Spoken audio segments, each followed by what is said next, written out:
Self inductance of a long solenoid, अर्थात एक लंबी परिनालिका के लिए स्वप्रेरकत्व या फिर हम उसे कहते हैं स्वप्रेरण गुणांक, जिसकी चर्चा हमने कल की थी। क्या आप आज रिवाइज करके आए हैं? ओके, तो यहाँ पर इस डायग्राम में आपको एक लॉन्ग सोलेनॉइड नजर आ रहा है जिसकी लेंथ L है, जिसमें करंट फ्लो हो रही है I, जिसकी लेंथ L है, जिसमें टोटल नंबर ऑफ टर्न्स यानी कि जो कॉपर वायर के जो फेरे लपेटे हुए हैं, ये टोटल नंबर ऑफ टर्न्स मान लो हैं capital N। Total number of turns कितना है और इसकी लेंथ कितनी है? तो यूनिट लेंथ में नंबर ऑफ टर्न्स कितने होंगे? यूनिट लेंथ में नंबर ऑफ टर्न्स, इसको अगर अपन स्मॉल एन बोलते हैं तो ये क्या है मिलेगा अपने को? टोटल नंबर ऑफ टर्न्स में से मेरे को लेंथ को डिवाइड करना पड़ेगा, तब मेरे को यूनिट लेंथ में कितने नंबर ऑफ टर्न्स है वो पता चलेगा। यानी वैसा ही है जैसे 5 पेनों का मूल्य 20 रुपया है, तो एक पेन का मूल्य कितना हो गया? 4 रुपया। कैसे पता चलेगा? 20/5 करोगे तो 5 पेन का मूल्य 20 रुपया, तो एक पेन का मूल्य 20/5। वैसे ही total number of turns n है और टोटल लेंथ l है, तो number of turns in unit length, तो n इज इक्वल टू कितना जाएगा? n/l।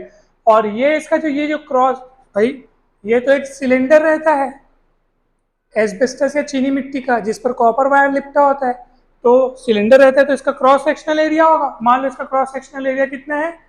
a है। समझ में आ रहा है कि नहीं आ रहा है? ओके, अब मेरी बात सुनिए ध्यान से। जब सोलेनॉइड में ये जो वायर लिपटा हुआ है कॉपर का, जब उसमें करंट फ्लो कराया जाता है तो आपको पता होगा कि सोलेनॉइड एक मैग्नेट की तरह बिहेव करता है, और इसके लिए मैग्नेटिक फील्ड की इंटेंसिटी हम लोग एम्पियर के सर्किटल लॉ की मदद से पिछले चैप्टर में निकाल चुके हैं। यार सोलेनॉइड पढ़े ना, नाम सुना ना, पढ़े। और इसकी इंटेंसिटी मतलब इसमें जो सोलेनॉइड के अंदर जो मैग्नेटिक फील्ड रहता है उसको हम लोग डिराइव किए थे, उसका फॉर्मूला। और कितना था उसका फॉर्मूला आपको याद है? Intensity of magnetic field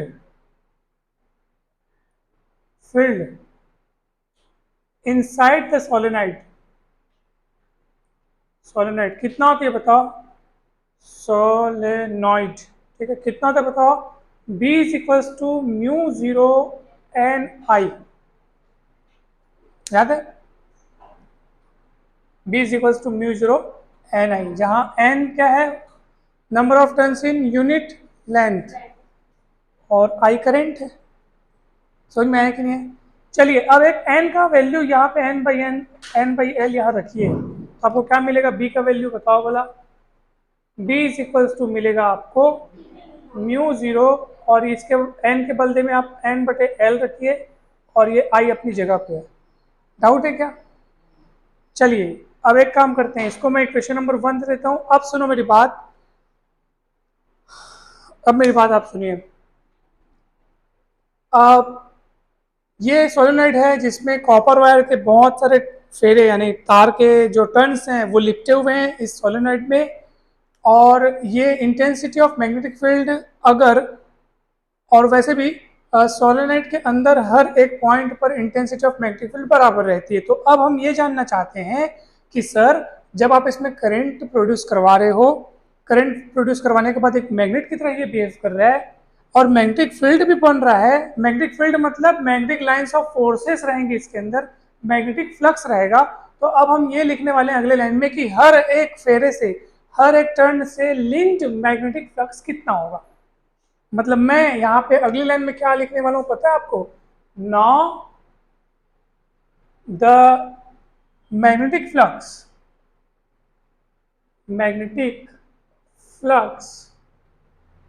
linked with each turn, यानी कि हर एक फेरे से लिंक्ड मैग्नेटिक फ्लक्स कितना होगा। तो तुम लोग बोलोगे इसका मतलब क्या है सर? भाई करंट फ्लो हो रही है हर एक फेरे में, पूरे वायर में करंट फ्लो हो रही है, हम एक एक टर्न को अलग अलग देख रहे हैं।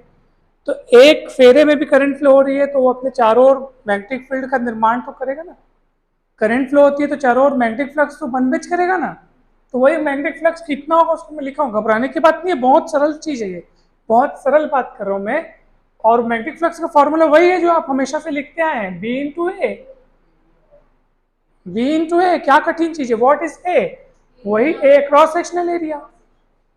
क्योंकि ये सिलेंडर है तो इसमें जब तार लपेटोगे तो तार का जो एक फेरा बनेगा उसके बीच में कितना एरिया रहेगा, उतना ही एरिया रहेगा जितना इस सिलेंडर का मोटाई है। नहीं रहेगा, समझ में आया मैं क्या बोल रहा हूँ भाई, जितना एरिया ये है उसमें तार लपेटोगे तो उसके बीच का एरिया उतना ही रहेगा ना, है ना, जितना क्रॉस सेक्शनल एरिया रहेगा। तो ये बी की वैल्यू यहाँ से देख के आप रखो, mu naught N I by L और इंटू ए। कोई डाउट है क्या? ये फाई की वैल्यू निकली, या फाई भी बोल सकते हो आप उसको, मैग्नेटिक फ्लक्स है तो फाई भी बोल दो, कोई दिक्कत नहीं है। नाउ हम लोग निकालना क्या चाह रहे हैं, self inductance of a long solenoid, ठीक है। तो अब मुझे बताइए सेल्फ इंडक्टेंस का फॉर्मूला क्या होता है। नाउ सेल्फ इंडक्टेंस, उसका फॉर्मूला बताओ। L इज इक्वल्स टू, कल बताया था मैं आपको, N phi B by I, याद है, N phi B by I. कहाँ, कितना सरल है बताओ, ये इससे सरल तो मैं आज तक नहीं देखा। बस में से थ्योरी थ्योरी ये ठीक से लिखी नहीं जाती है। सो intensity of magnetic field inside the solenoid लिखें, थोड़ा सा स्पेलिंग तुम लोग सुधार लेना। चलिए अब यहाँ पे मैं फाई की वैल्यू रखने वाला हूँ, चलिए रखते हैं। तो क्या हो जाएगा, L is equal to N और बाई आई पहले लिख देता हूँ मैं, और फाई बी की वैल्यू रखो, mu naught N I by L और इंटू ए भी है, इंटू कौन है, ए भी है। अब बताओ ऊपर नीचे से क्या क्या कट रहा है, आई क्या हो रहा है, कैंसिल हो रहा है, और क्या क्या कैंसिल हो रहा है, कुछ भी नहीं। तो जो बच रहा है उसको लिख दो। It implies that L is equals to, mu naught पहले लिख देता हूँ, एन एन दो बार है तो एन स्क्वायर हो जाएगा, आई आई कैंसिल हो चुका है, नीचे बचेगा एल, ऊपर बचा है A. This is required formula for the self inductance of solenoid, long solenoid. और सुनो मेरी बात सर, अगर आपको सेल्फ इंडक्टेंस की वैल्यू बढ़ानी है, आप चाहते हो कि सेल्फ इंडक्टेंस की वैल्यू बढ़े, तो उसके लिए ज़रूरी है कि मैग्नेटिक फील्ड बढ़े। क्या बढ़े, जितना ज़्यादा मैग्नेटिक फील्ड होगा उतना ज़्यादा मैग्नेटिक फ्लक्स होगा। बात सुन रही?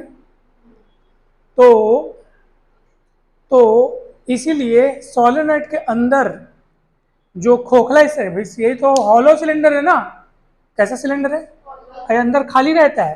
तो ज़्यादा सेल्फ इंडक्टेंस प्राप्त करने के लिए ना हम लोग इसके अंदर नर्म लोहा यानी कि सॉफ्ट आयरन का टुकड़ा रख देते हैं। तो उससे क्या होता है, मैग्नेटिक फील्ड लाइंस जो है ना वो सॉफ्ट आयरन के प्रति बहुत ज़्यादा, मतलब उससे होकर गुजरना चाहती है ना, कि मैग्नेटिक फील्ड की इंटेंसिटी क्या हो जाती है, बढ़ जाती है। भाई लोहा जो है वो तो फेरोमैग्नेटिक सब्सटेंस है, यानी कि मैग्नेटिज्म को क्या करता है, बढ़ावा देता है। उसके उपस्थित रहने से, उसके रहने से मैग्नेटिक फील्ड क्या हो जाता है, बढ़ जाता है। बात सुन रही? तो इसीलिए मैग्नेटिक फील्ड बढ़ाने के लिए, तो मैग्नेटिक फील्ड क्यों बढ़ाना है अपने को, क्योंकि हमको सेल्फ इंडक्टेंस बढ़ाना है। तो उसके अंदर हम लोग क्या रख देते हैं, एक लोहे का टुकड़ा, लोहे का क्रोड रख देते हैं, सॉफ्ट आयरन का। समझ में आया कि नहीं है, फेरोमैग्नेटिक सब्सटेंस का। फेरोमैग्नेटिक सब्सटेंस मतलब कि जिसके रहने से मैग्नेटिक फील्ड बढ़ जाता हो। समझ में आ रहा है ना? तो उसके लिए हम लोग मान लो, मैं यहाँ पे लिखता हूँ कि अगर उसके अंदर हम लोग जो लोहे का टुकड़ा, जो फेरोमैग्नेटिक सब्सटेंस का जो टुकड़ा रख रहे हैं उसके अंदर, मान लो उस टुकड़े की अगर रिलेटिव परमियाबिलिटी, क्या चीज़, जैसे हम लोग परमिटिविटी पढ़े थे इलेक्ट्रोस्टैटिक्स में, याद है आपको, एप्सिलॉन जीरो, फिर epsilon r relative permittivity, absolute permittivity, याद है? तो मैग्नेट इलेक्ट्रिसिटी जब हम लोग पढ़ते हैं ना, इलेक्ट्रोस्टैटिक्स जब हम लोग पढ़ते हैं ना, तो हम इन टर्म्स को इस्तेमाल करते हैं, जिसको अपन हाँ विद्युतशीलता बोलते थे हम लोग।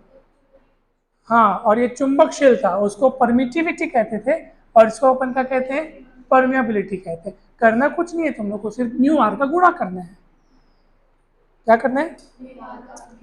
यानी कि इफ देयर इज, यानी कि inside the solenoid there is some substance of a ferromagnetic substance of relative permeability mu r, अगर हम उसको रख दें, यानी ऐसा सब्सटेंस रख दें सोलेनाइड के अंदर, फेरोमैग्नेटिक सब्सटेंस जिसका जो रिलेटिव परमिएबिलिटी कितना हो, म्यू आर हो, तब जो वो सेल्फ इंडक्टेंस है वो कितना हो जाएगा पता है? म्यू आर का गुणा करना है यार, तुम लोग को और कुछ नहीं करना है, खत्म खेल। ये दे हो गया, फॉर्मूला तैयार हो गया, केवल इतना ही करना है। उस थ्योरी को बस लिखना है तुम लोग को यहाँ पे। अंग्रेजी में उसको कैसे लिखेंगे, इंग्लिश में कैसे लिखेंगे उसको बताओ, लिखा दो।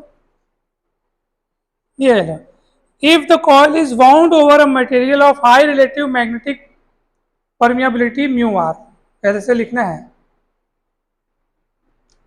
if the coil is क्या लिखे थे? तो wound over a material of high relative permeability और हाँ मैग्नेटिक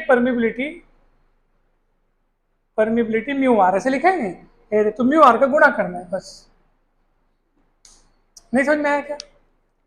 क्यों ऐसे रख रहे हैं, क्यों ऐसे रख रहे हैं? अंदर में मतलब इसमें बोल रहा है कि सॉफ्ट आयरन मैग्नेटिक फील्ड को क्या कर देता है?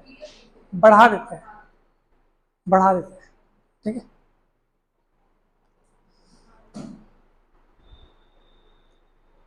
ओके, ठीक है। अब अपन तो ये, अच्छा एक और चीज, तो हम लोग सेल्फ इंडक्टेंस के लिए फॉर्मूला तो निकाल डाले हैं, ठीक है, सेल्फ इंडक्टेंस के लिए फॉर्मूला निकाल डाले हैं, मगर अब सेल्फ इंडक्टेंस को बढ़ाने के उपाय क्या क्या हैं, ये भी हमको देखना है कि सेल्फ इंडक्टेंस किन किन तरीकों से बढ़ाए जा सकते हैं। तो देखो, अच्छा एक सबसे पहले तो आप याद रखना, mu zero into mu r is equal to mu होता है, याद रखना। म्यू जीरो म्यू आर मिलके क्या बनते हैं? Mu N square A by L, और ये एल लेंथ है, ये एल सेल्फ इंडक्टेंस है, याद रखना। तो ये फॉर्मूला है आपका, ठीक है।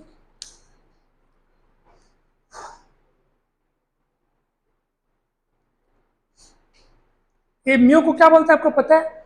एब्सोल्यूट परमिएबिलिटी ऑफ मीडियम, क्या बोलते हैं? एब्सोल्यूट परमिएबिलिटी ऑफ मीडियम, ठीक है। ये है रिलेटिव परमिएबिलिटी ऑफ मीडियम, ये एब्सोल्यूट परमिएबिलिटी ऑफ एयर और वैक्यूम। तो ये शब्दों को आप याद रखना सब।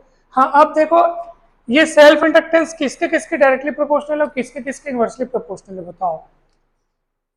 एल डायरेक्टली प्रोपोर्शनल है म्यू के, एल डायरेक्टली प्रोपोर्शनल है एन स्क्वायर के, एल डायरेक्टली प्रोपोर्शनल है ए के, और इनवर्सली प्रोपोर्शनल है स्मॉल एल, ऐसी है ना। यानी कि जितना ज़्यादा उस मीडियम का एब्सोल्यूट परमिएबिलिटी रहेगा, उतना ज़्यादा सोलेनोइड का सेल्फ इंडक्टेंस रहेगा। ये नंबर ऑफ टर्न्स है उस सोलेनोइड में, जितने ज़्यादा नंबर ऑफ टर्न्स, जितने ज़्यादा तार को लपेटोगे, जितना पास पास लपेटोगे, उतना ज़्यादा लिफ्ट आएगा, है ना। फेरों की संख्या बढ़ाने के लिए क्या करना चाहिए? फेरे पास पास लपेटो। देखो अगर मैं तार के फेरे दूर दूर लपेटूंगा तो कम फेरे में ही सोलेनोइड कवर हो जाएगा पूरा, लेकिन फेरों की संख्या बढ़ाने के लिए क्या करना पड़ेगा? पास पास लपेटना पड़ेगा। सोलेनोइड का क्रॉस सेक्शनल एरिया जितना ज्यादा होगा, सेल्फ इंडक्टेंस उतना ज्यादा होगा, ठीक है। यानी मोटा सोलेनोइड लेने से सेल्फ इंडक्टेंस बढ़ सकता है। सोलेनोइड का लेंथ जितना कम होगा उतना सेल्फ इंडक्टेंस ज्यादा होगा, बिकॉज लेंथ के ये इनवर्सली प्रोपोर्शनल है। तो लेंथ कम होने से सेल्फ इंडक्टेंस बढ़ जाएगा।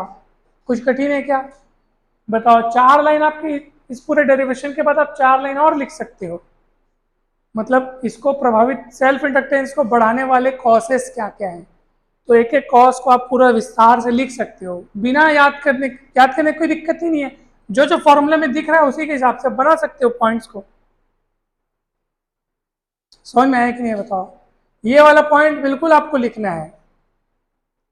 आपका फाइनल डेरिवेशन यहाँ पे कंप्लीट नहीं हुआ है, कहाँ पे कंप्लीट हुआ है? यहाँ पे कंप्लीट हुआ है, यहाँ पे और यहाँ पे। ये वाली बात फिर से याद रखना कि हम लोग को कौन सी बात लिखनी है कि अगर सोलेनोइड किस पर लिपटी हो, फेरोमैग्नेटिक सब्सटेंस है ना, फेरोमैग्नेटिक सब्सटेंस पर अगर लिपटी हो जिसकी जो रिलेटिव परमिबिलिटी है कितना हो, म्यू आर हो, तब जाकर के ये उसमें ये वाला चीज और इनटू हो जाएगा और इसलिए सेल्फ इंडक्टेंस और बढ़ जाएगा। ठीक है, ओके।